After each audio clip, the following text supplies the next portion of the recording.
Half Size Me episode 720, brought to you by the amazing Half Size Me Academy. To join us, please go to halfsizeme.com/join.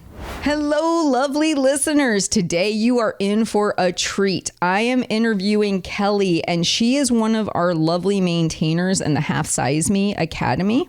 So even though she had lost the weight, she had really struggled to maintain weight loss. And so we talk a lot about that in this episode and how she had to really understand better how her mind was operating and how to get her nighttime eating cravings more under control. And she shares that there were several resources in the academy that were really helpful for her. One of them was our Escape the Food Prison coaching series that we have. That used to be for sale, but now it's available exclusively in the Half Size Me Academy. So if you were interested in that after listening to Kelly's episode today, please feel free to join the Academy so you can have access to that. I really think you're going to enjoy hearing her story because it really resonates for so many people, how as we go through this process of losing weight, we often don't know what to do when we get there. And I think that that is a common issue so many struggle with. So without any further ado, let's go into Kelly's interview, and you have a fantastic week. Lovely listeners of the show, today we are very fortunate to have Miss Kelly on the line with us. She is a weight loss success story. She wanted to come on and share, and she's in our maintainers group. So she's actively working on maintaining. So Kelly, how about you say hi to everybody? And then what if you just kind of start to take us back into your past a little ways and let us know when you can recall either your body image issues maybe starting or weight related issues starting and kind of what was going on for you in the past. Okay, I will. And good morning. Thanks for the opportunity to speak with everybody. And hello to all of those who are listening this morning. Coming to you from Pittsburgh, outside of Pittsburgh, and I'm a retired educator and 65 years old. So that is when some of that body image started, the whole menopause thing. I'll get into that. But mother of two, 26-year-old, 23-year-old, and I hope something that I share with you can resonate, that we just, talked about that. But answering your question, really, my story is probably the same. Weights on, weights off, weights on, weights off. And just that crazy thinking that once I lose the weight, I can go back to whatever I was doing before that helped me gain the weight was ridiculous. I was up and I was down. When I first realized, I think I went through undergrad and grad with really no big problems. I think it was, I've been married 32 years, maybe shortly after that, and the babies came and the weight didn't come off, and then the weight came back, so I can't go back to childhood, but I really can think, maybe in my early 30s, and I'm 65 right now. Okay. So early 30s was when it started to become noticeable for you. Yeah, I believe so. Somewhere around there, 30-ish, 30 up to 35 or something, because I lost it. That's what I could do well. Right. And so between the time of, say, 30 and where you are now, 60, in your 60s, is that right? 65. So basically 35 years of this kind of being somewhat of a focus for you. Is that right? Oh, 100%. It would be the first thing I would think of in the morning. What did my day look like yesterday? Literally. What did I do right? What did I do wrong? It was constant.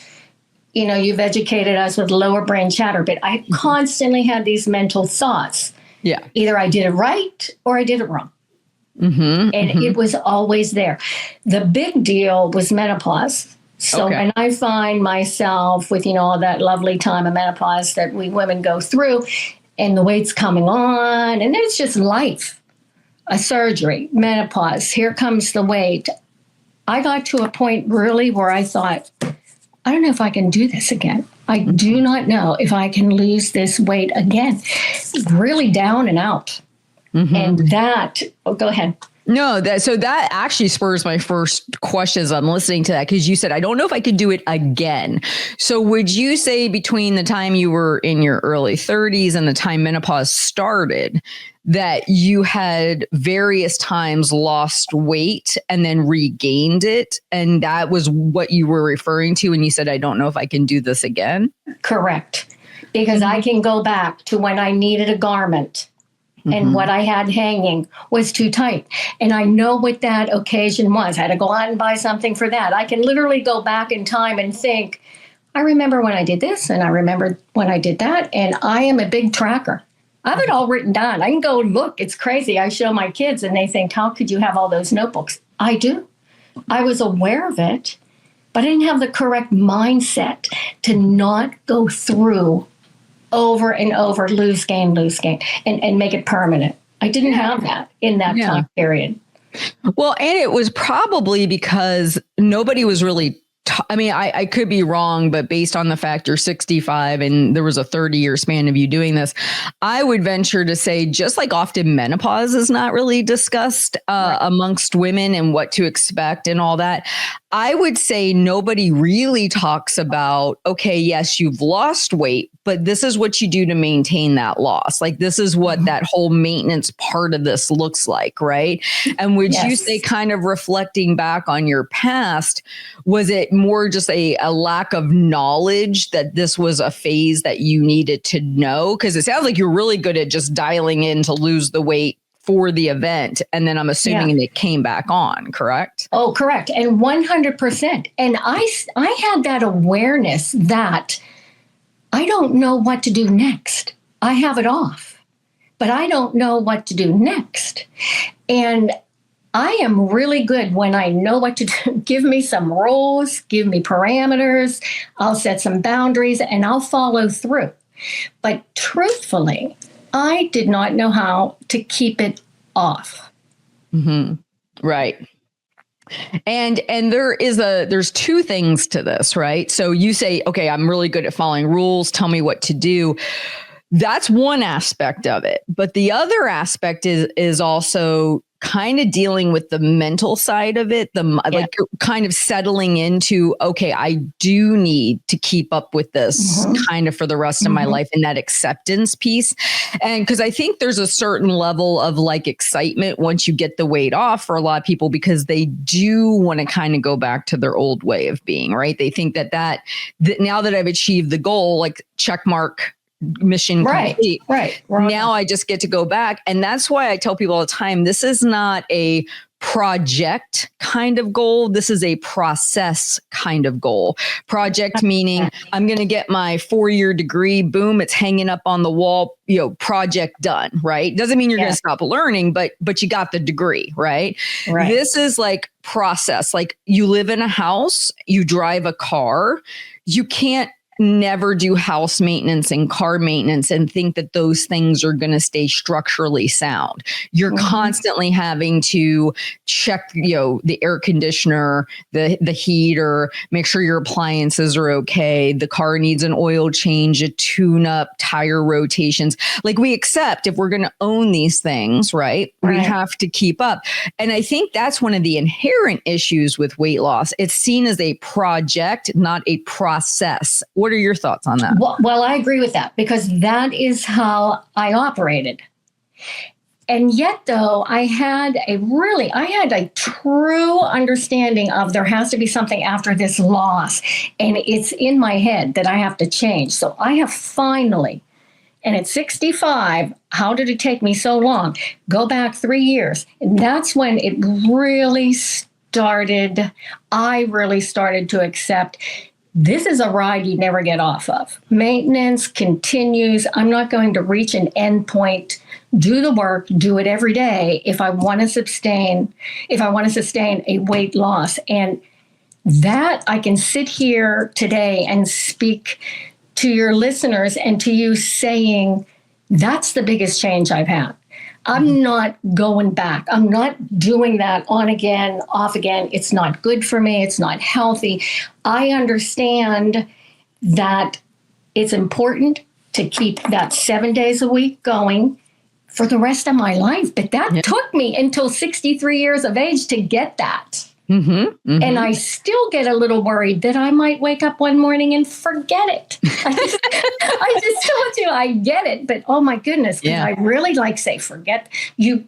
I still have that little lower brain. I know that's what you might be thinking. I get those thoughts, but it's there and it's real.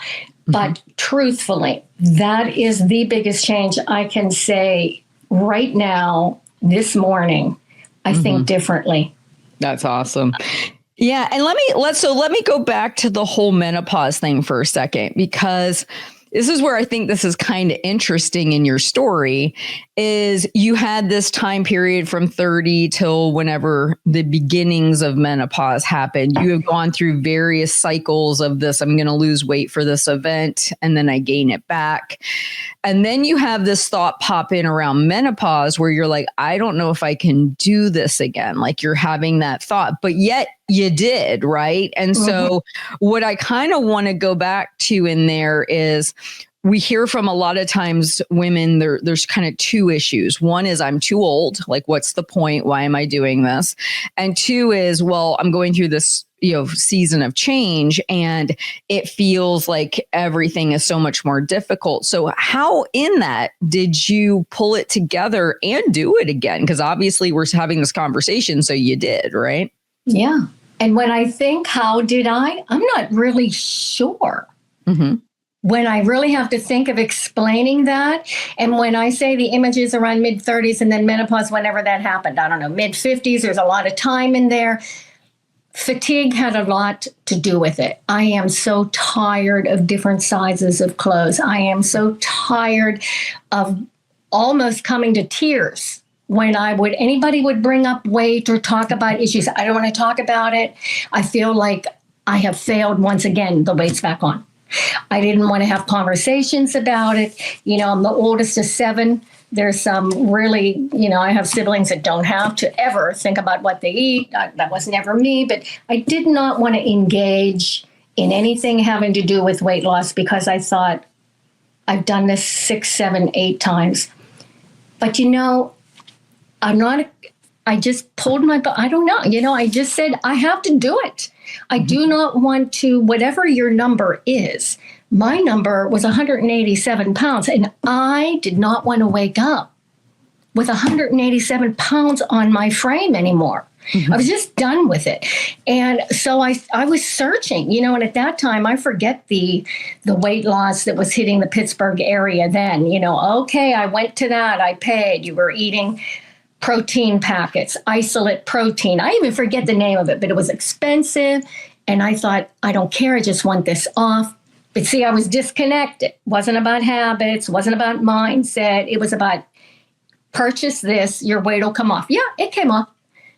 But then it came back on again. So and that was menopause time. I did go to that program in menopause time, and it made me feel like, great, I'm down again, whatever. And then I just wasn't consistent. And, 2 years later, I'm back up. And so you kind of got to that point where I like how Dave Ramsey says this, you kind of got sick and tired of being sick and tired. Like 100%. It was like, even just having the conversations, you were like, I'm over this. I don't want to do this anymore. Right. And you talk to yourself, hey, you're an educated woman. Right. Why can you not get this together? There has to be reasons. Yes. So, in 22, the other program I hit Weight Watchers. I'd never been a Weight Watcher person. And so I started that in 2022. Okay. And then so in that, because I know Weight Watchers does have a maintenance plan. So in that, not a good. Yeah, it's not a good, they don't spend as much time on that as I think that they should.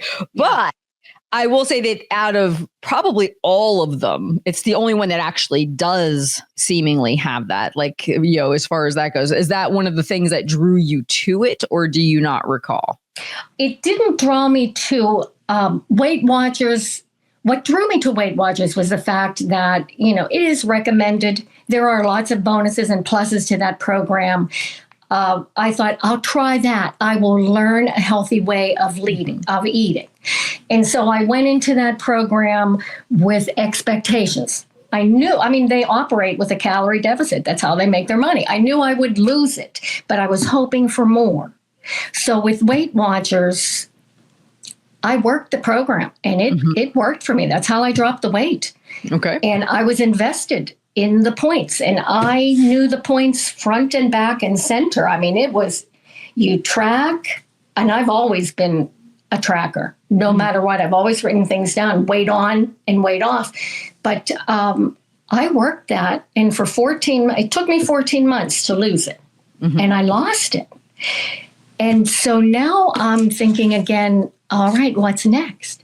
So Weight Watchers gives you more points for maintenance. That's in my view, that's what that program does. It gave me 6 more points. Right. So I went from a calorie deficit point. I had 23 points to lose the weight. Now I'm up to 23.9 to maintain the weight. But all along, I'm sitting in my head thinking, am I doing this program for the rest of my life? I don't want to do this program for the rest of my life, because I see that program, me personally, as very restrictive. And I didn't want to continue that. Various examples of if I wanted to sit outside on a summer day by my pool and I wanted to enjoy a cooler, 12 points. Do I really want to use 12 points to have a cool free will? I could drink it, but that was 12 points gone already. So constant in your head, do I want this? Do I want that? The points versus what I've learned from you are completely different. And I knew personally, there are people, and kudos to them. I didn't want to do that for the rest of my life. Too restrictive for me. Right. Okay. So this worked for you. Was 14 months the longest you had ever spent doing that process, or was that 14 months? I'm sorry. Go ahead. No. I was just curious if that time period of 14 months was like the longest that you had ever spent trying to lose the weight, or because I know you were in menopause at the time. Do you recall? That is the longest time that I was invested losing the weight. They have you pick a goal weight. And I did hit the goal weight long before 14 months. I mean, earlier than 14 months. But I continued because I just wanted some more off. It wasn't so much the number, whatever the number was, I wanted more off. So I continued that 23 points for 14 months. And then at that point, when I saw them providing me just extra points and nothing else, I mean, there's some good things. The portioning of food, 100%, no matter what you're doing that. But yes, that was the longest time period. But at that point, when I just received more points, I knew I had to learn to do something else. I thought there has to be something else. And if it wasn't for the gal who came to me that morning, because they acknowledge when you reach your goal, and I'm not about that. I didn't even want to be acknowledged, but they did it anyway. So people knew, Pascal, she got her goal weight. But this woman came up to me and she offered me this. She said, she asked me this, do you know about half size me? I had no clue. I said, no, tell me more. If it were not for she telling me that, and I haven't seen her since, she's not been there, but thank heavens. And that's how I found out about you. That's awesome. So that's going now, 14 months after Weight Watchers. So now it's like June 2023. And I know I can't continue points. And I'm thinking, all right, let me learn about Heather Robinson and Half Size Me. So that's where I was in June of 2023. Yeah. And so let me ask this question, because I like how I heard you mention earlier, and some of our maintainers meetings, you've mentioned this word feeling restricted, right? Yeah. And so as you kind of started to phase yourself out of the Weight Watchers and started to learn a new thing, in what ways did you see some of those feelings of restriction fall away? Like by switching from the points more to a calorie-based system, what felt less restrictive to you? Exactly what you just, when I transitioned into calories. And I struggled. I struggled with this because what I knew well was that system. Right. I knew those points inside and out. It was a comfort level. I could follow that. And I literally, for the next 8 months, how crazy is that? Yeah. Juggled between maintenance calories. What are they? How do I do that? I need to start thinking calories. And the points. It took me almost 9 months to completely give up the point system. And I'm not about, like being rough on the point system. This is just me. I knew I didn't want to do that anymore. It took me that long. And I was tracking points and calories. And it was driving me crazy. Points and calories. And even my son, my 23-year-old, who made a decision after college football to take his weight off. Yeah. I'll never forget the morning that he told me, Mom, I'm too big. I'm too heavy. I want it off. So I have now you in my left ear starting to teach me about maintenance calories and how to find them. And that is to your answer. That was allowing me to be less restrictive, keeping that in mind. And then my son right in front of me,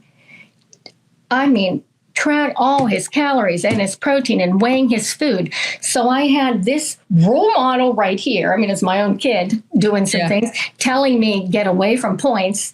Yeah. And so I was learning.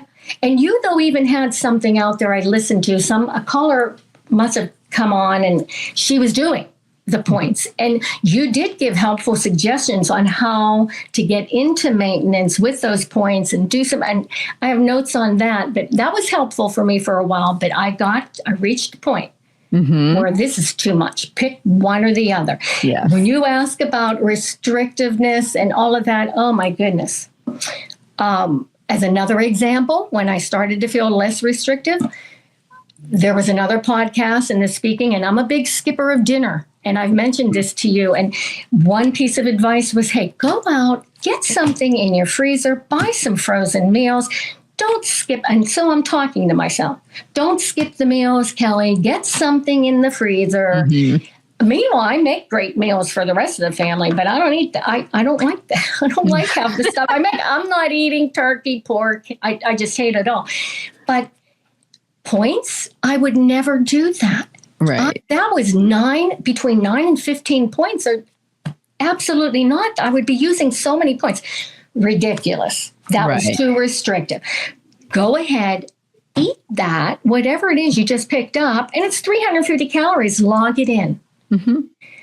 It was a slow burn. I really thought I could give up what I knew best immediately, and that did not happen. That did not happen. Well, I love you sharing that, because one thing most people are really hard on themselves about is the length of time it takes to change, right?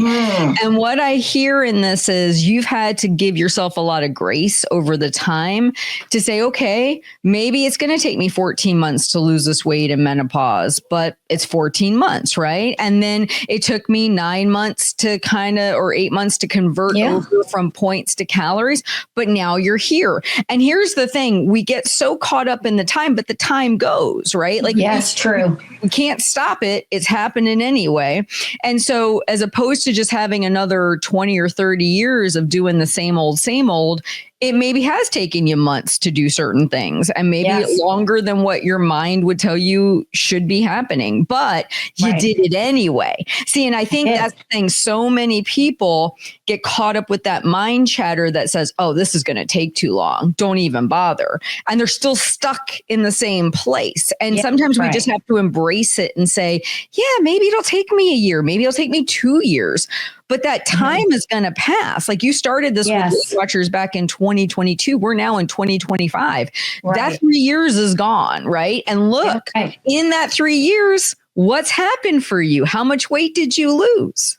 I have, and I am so proud of the fact that the maintenance is what I wake up and say I'm so blessed about. So I did lose 65 pounds, whatever the number is, whatever the loss that makes us feel good. That was my number. And I can sit here in front of you today, and it's a super big deal to say, I'm still down that. I've maintained that. And that's not been in my past before. Yeah. But I know how to do it now. Is it easy every day? No. Because if somebody's having a birthday cake, I'm having a big piece of it. Not a little piece, not like 1/8, like Weight Watchers said, for 85 points. I'm going to have a good piece of cake. But I track every single thing. I know the calories now. And I'll tell you the other thing about learning your maintenance calories. It took me a long time to do that.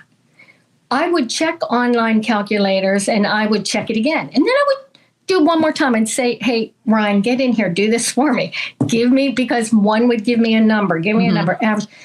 It has been your guidance that has allowed me to find a number that works for now. May that number might not be that number next year, 2 years from now, I don't know. But right now, that number works. And I live by that number. Yeah. Maybe I don't hit it. Maybe I do, but 90% of the time I do. Yeah. What I love about this is you said something really powerful earlier. You're like, I'm a rule follower. Just tell me what to do. I'll do it. I'll set the parameters. I'll set the boundaries. I'll execute the plan. Right. The thing that I so love about hearing what you just said is you were willing to do something that to me would, I assume, be truly terrifying for you, which is to kind of create the Kelly maintenance plan, right? Where you said, okay, no one's giving me this information. Like I actually have to take what I'm tracking, compare it to my weight, really analyze this and make that decision that this is where I'm supposed to be. And then I have to make the decision of about what foods I'm going to eat that fall within those calories versus a Weight Watchers who puts the bumpers on you and they say, okay, it's 16 points for a cooler or whatever. They're really trying to guide you towards those better decisions more often than not. Right. But you're taking the harnesses and saying, okay, this is the caloric budget I have to work with. These are the foods I like and enjoy, frozen meal, whatever. And I'm going to piece this together for myself. Would you say, looking back at your past and kind of maybe wanting that plan to follow, that's been a big point of personal growth for you? Well, absolutely. It is growth that is noticeable to me and to family members that live with me.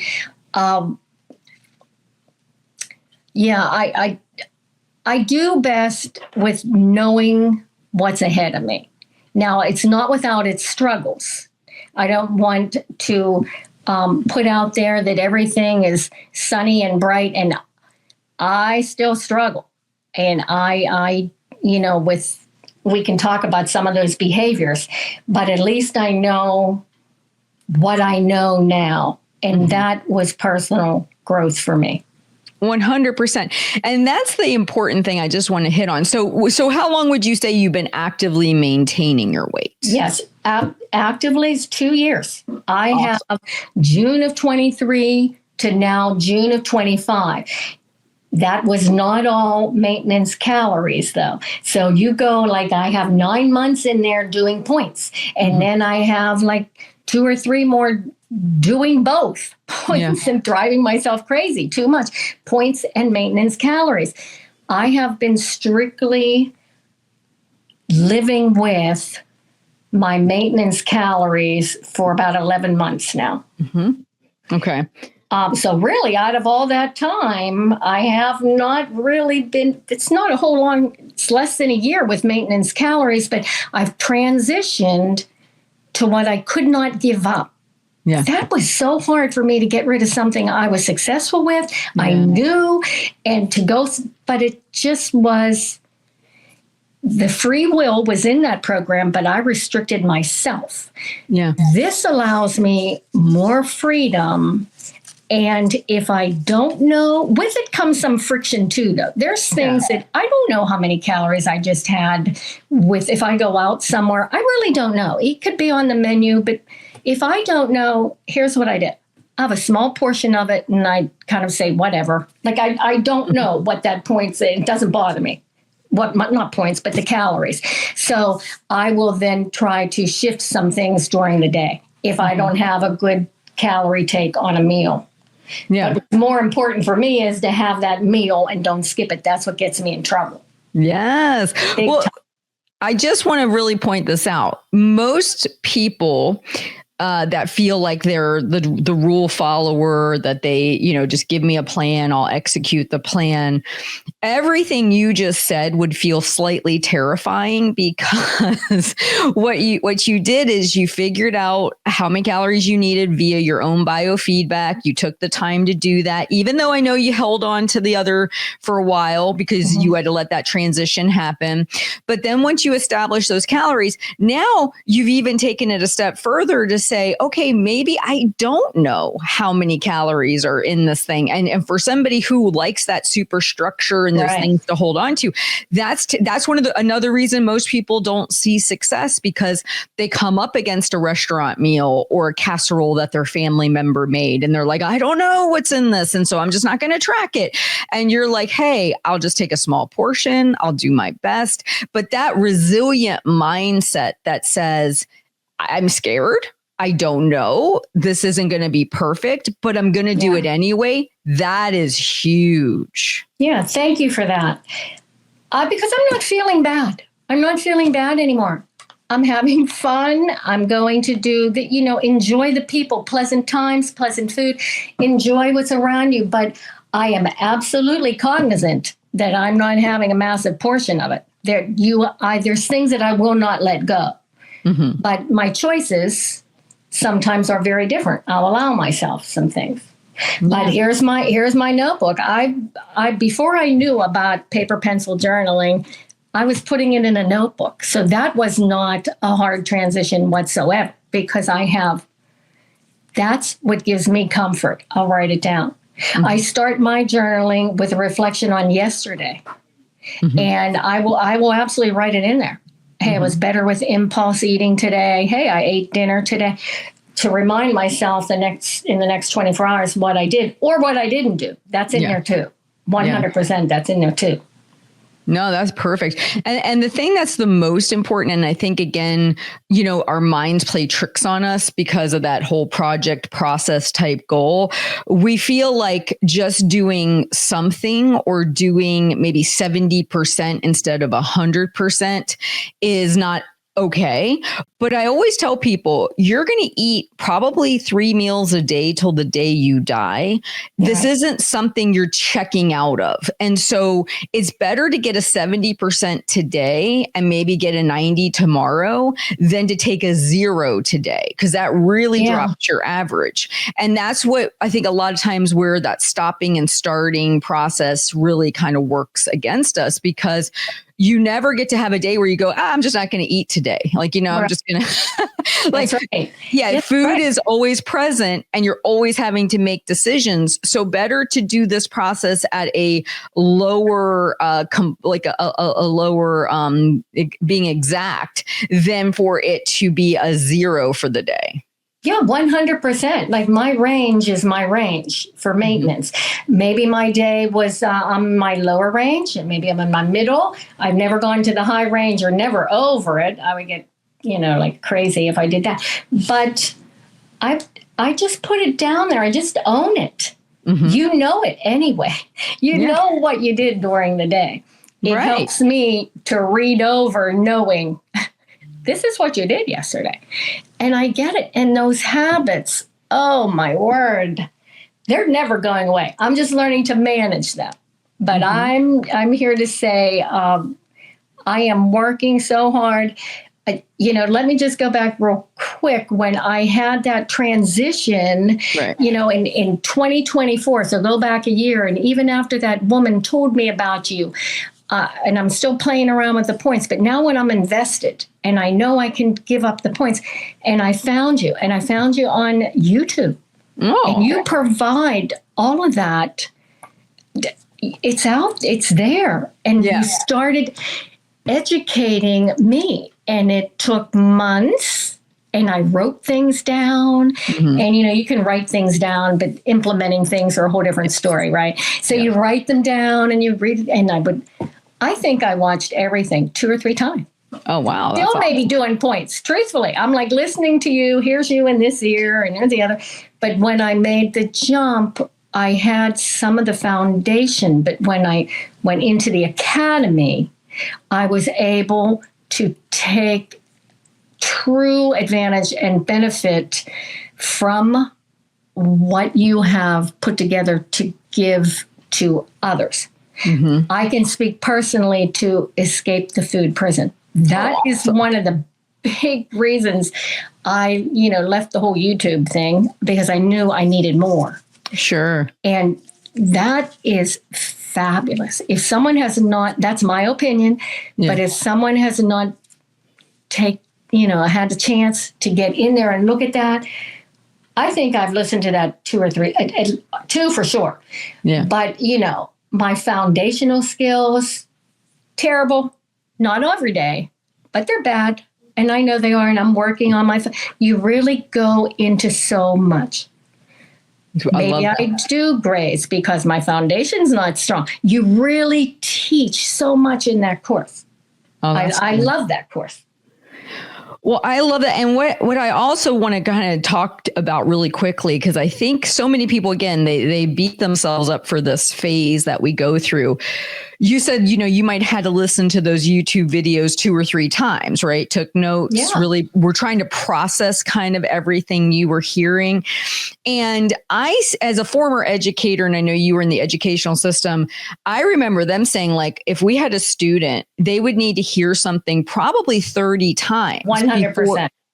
Before that new educational concept really hit home and they could understand it and they could implement it and they could do it themselves. Yeah. And I remember as a educator being very discouraged by that, because I realized, like, okay, if I only see this kid for 45 minutes, 5 times a week, and I'm supposed to be covering new material on the regular, right? Like, how is this kid really going to get this information? Mm-hmm. And what's cool about what I do now, I can keep saying the same thing over and over again. Oh, yes. I hear you. And I know somebody needs to hear it one more time, right? They need to hear it one more time. And what happens is, after hearing it all those times, the resistance wears down. The kind of like, okay, now I think I can move forward with this. But sometimes we just have to give ourselves the opportunity to hear it the 30 times before we're really ready to jump in. What are your thoughts on that? Oh, I absolutely agree, because I have experienced that personally. Mm-hmm. I heard it, I loved it, and then life starts. As soon as you turn it over, you're clicking, you're involved in doing this or running here or running there. And so you listen to it again. And there is that space between the information and actually doing it can be so different for everybody. That is just taking that jump to actually doing what you're hearing. Oh, I agree with that, I might say. And I'm going to remember that. And I'm going to write it down. And I don't remember it. So I have to hear it again. And then I think, let's try to do it. I love the word grace. You said grace. I believe 100%. Everyone, give yourself some grace.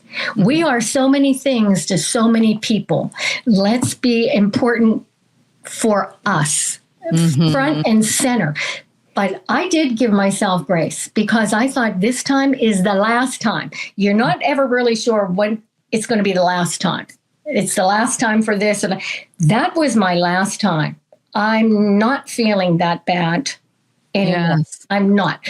So slide into this slowly, because hopefully I am still going to be walking and talking 3 years down the road, and I'll be in a different place. Yeah. I was never, ever in a hurry to lose my weight. That's one thing I will say. There was no sense of urgency. Yeah, I wanted it off. But I always said to myself, hey, today's date. I started April 24. I know exactly when I started, 2022.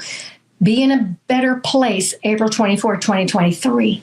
Yes. So that's grace also in there, right? Mm-hmm. That's how I had to operate. I'm not giving myself any crazy, it's just too much anymore. Yeah. And see, the lower brain mind tells us that first off, it tries to tell us how things have to be. You have to be at this new weight by this date because of this reason. It's always trying to almost like micromanage everything. But what I hear in there, when you had this realization, that was like a higher level thinking going on where you're like, wait a minute, I've repeated this process so many times where I've lost the weight and I gained it back, and I've lost the weight and I've gained it back. What if I just take the attitude next year I want to be further along than I am now? Like, that's a new way of thinking about it. Do you see what I mean? Yes, 100%. Yeah. It's a calmer way to do things. It's a graceful way to do things. And I knew there would be bumps in the road, and there's more bumps in the road with maintenance, to be honest with you, than there was calorie deficit.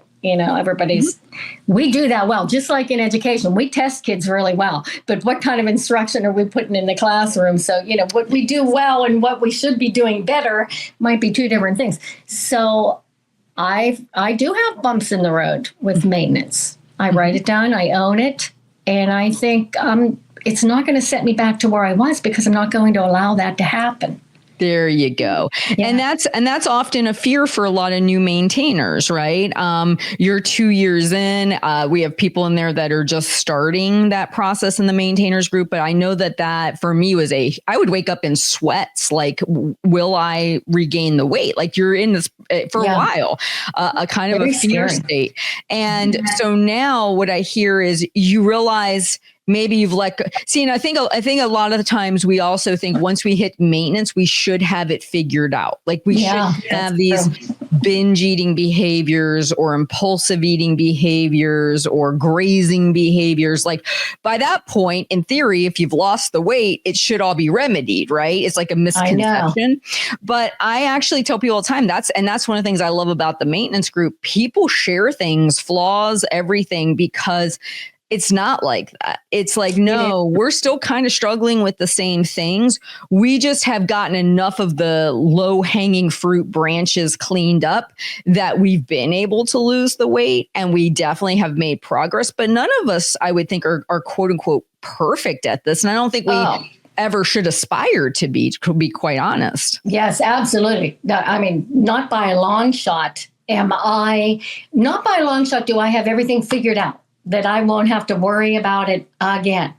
I just tracked what I did a couple days ago. I had a late lunch, a lovely balanced late lunch, was happy with that. I'm not hungry to eat dinner. So, I mean, they're doing their thing on the grill with protein and all that. I don't want that. I skipped dinner. And so now it is later in the evening when I have a planned snack. But what do? I eat like 4 different things during that plan. That's almost kind of like a little binge there. So I had the veggie straws for 130. I had another bag. They're individual, but okay, went for the second one. So that was another 130.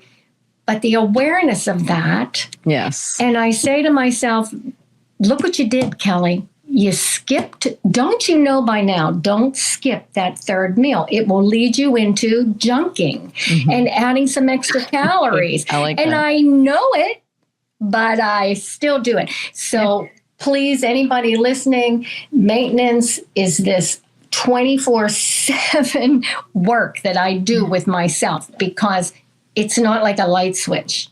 I get it. I have it all. No, I don't. I'm aware of things. But you just write it down and try to do better the next day.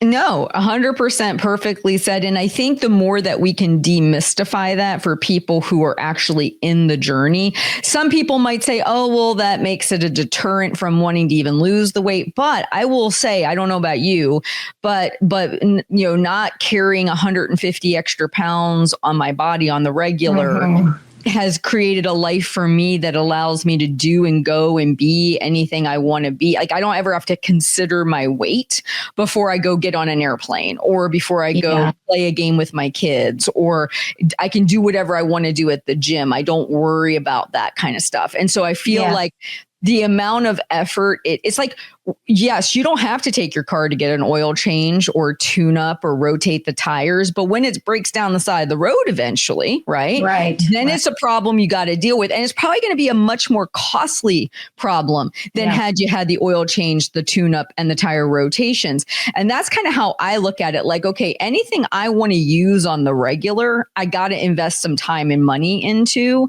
I'd rather do it when it's not broken and way cheaper than wait till it gets really expensive and it's going to be a major project. And that's kind of how I feel about the weight management. What are your thoughts? Yes. Well, I absolutely agree with that. Slow and steady as I go. And don't let it, I can't crash and burn and then have all of these things going on. Just slow and steady. And it keeps me even. It keeps the chatter down. It keeps me wanting to get up and do it again. And your whole academy, and I go back to when that gal mentioned you to me, and I started to do some homework to find out exactly who you were and what your position. And I said to myself, this is a girl I'm going to listen to. She lost, like, what did you lose? 170 pounds? Yeah. And you've kept it off.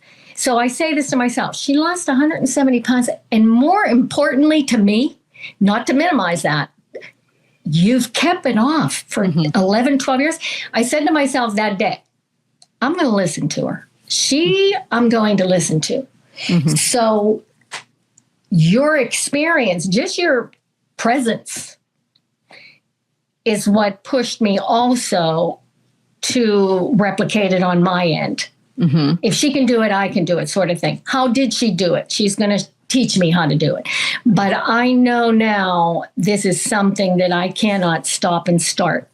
But I'm telling you, it took me like 60 years to figure that one out. Like, not well, total 60, but you know what I mean? Like, oh my gosh. Better to figure it out and know by 65 than to be still struggling with this at 80, right? Like, I mean, I know it's easy to say, oh my gosh, it took so long, but there's years to come. And if those can be with clarity and knowing what you, and accepting what you have to do versus fighting against it, oh, those are going to be glorious years, right? Yes, and that's how you want to think about it. So let me ask you this. If I could send you back in time to, like, say, either your menopause, beginning of menopause self, and you could go back and talk with her, what would you want to tell her? Because there's a lot of women right now that are in the throes of that. They're starting to go through the process. They're noticing their body's changing. They're maybe struggling with the mental baggage of, I'm in that second half of life. What does that mean? Like, all of that stuff. What would you say to the version of you that was going through it? What did she need to hear? When I was actively going through menopause, those years. Yes, ma'am. I would say to myself, you don't have any control over what is good. I mean, bear with me. You have control all the time, but this is a natural progression that happens to every woman. And so that part of it is here to stay. But how you treat yourself means more. And I think it's so beneficial to know, just be kind with yourself. Go out and get help if you need from a physician, and talk to people who are in the medical field. I shouldn't say this, but I will. I was one of the probably few people that really did go through menopause without a lot of craziness. I think it was the blueprint before me, my mother and her mother before. We were just, it happened, but I didn't get the crazy night sweats and everything that really is perplexing and just so awful for some people. So I feel that's just me and my story. So, but to answer your question, because I didn't have a lot to deal with, and I don't know why.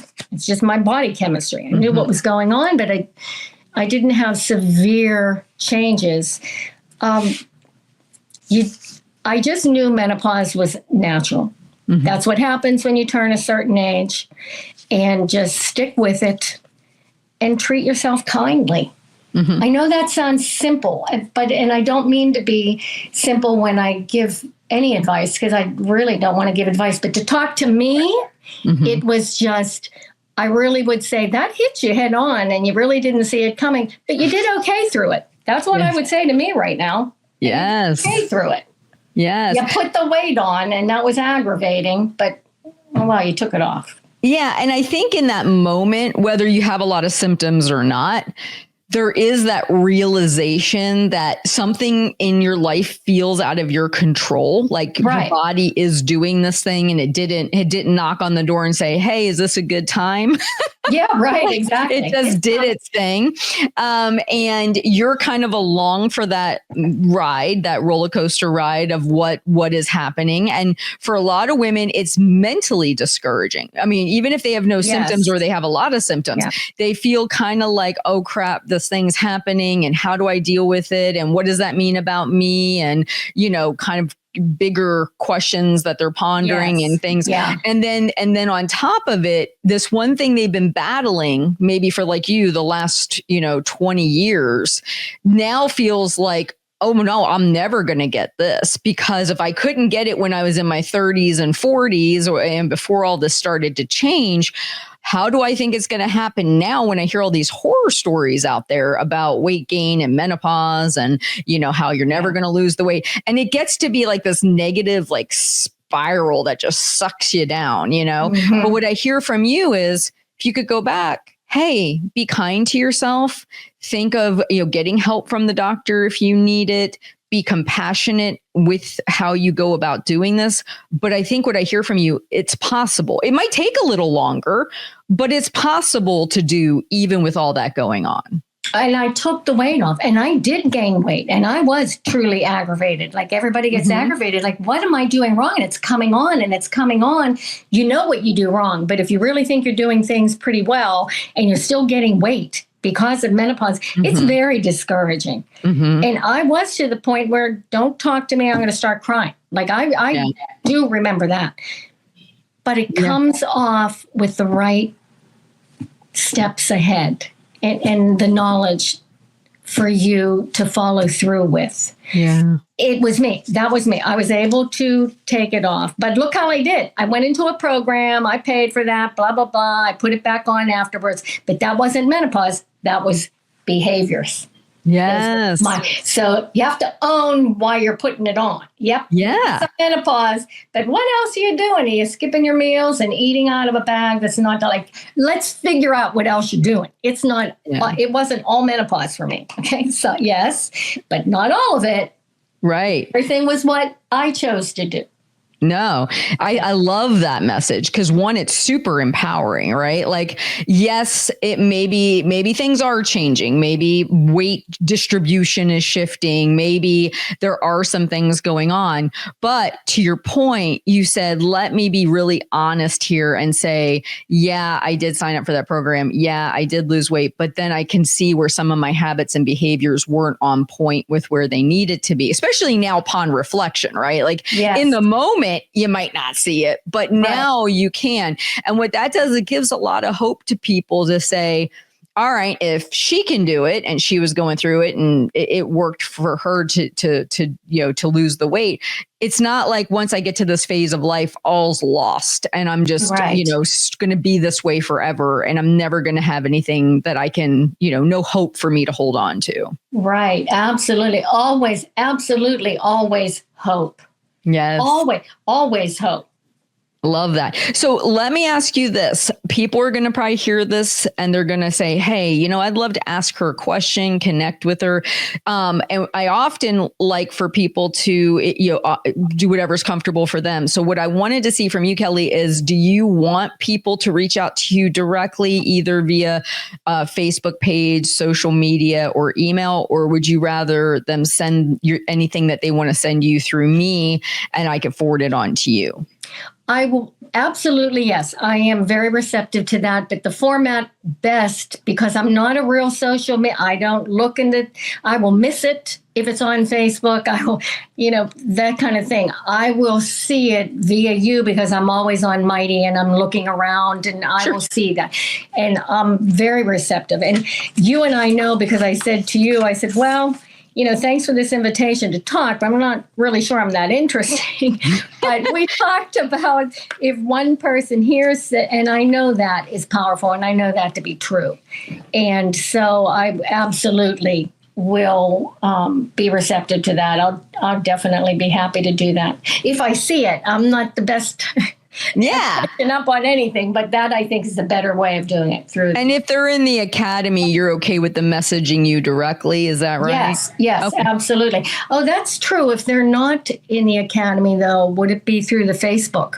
Right. So it's up to you. If you want them to reach out to you via your Facebook page, you can, or they could email me, Heather@halfsizeme, and then I'll just forward it on to your That's email. Probably better, because guess what? I'm not doing the Facebook page. Like, I'm not that I used to do that. I'm not that interesting. I don't post. I don't do any of this. They'll never get me. So That's good. Through you, and then, Awesome. All right. So you guys heard it. If you're in the academy, you can message Kelly directly through the chat there. And if you're not in the academy, you can email me, Heather@halfsizeme.com, reference Kelly's episode and the number of her episode, and I will forward it on to her. Thank you so much for your time today. You have a fantastic story, and it's going to give a lot of hope to a lot of people. So I really appreciate it. Thank you so much for that. My pleasure. All right, my dear, that is a wrap. We have stopped recording. Thank you so much. Oh, you're so welcome. I hope that went well. It did. Perfect. It's just you and me talking right now, right? Yes. So, okay, here's what I had to say. No F-bombs, no swearing. Keep yourself together, because every once in a while, not an F-bomb, but I mean, I had to say, professional. Be professional. Don't say, I'm tired of this damn thing one more time, so I was good there. That was my personal goal. Yeah, you did great. Awesome. Well, thank you so much. And the invitation to do it. Yeah. And I'll see you at the next maintainers meeting. Okay. Good enough. Okay, Heather. Thanks. Bye-bye. All right. Bye-bye. Thank you for listening. Be sure to visit halfsizeme.com. Check back often for your daily dose of inspiration, because you are worth it. The information you hear on this podcast is for informational purposes only. The host is not a medical professional. You should always consult with your doctor, nurse, or other certified health professional before beginning any diet or fitness program.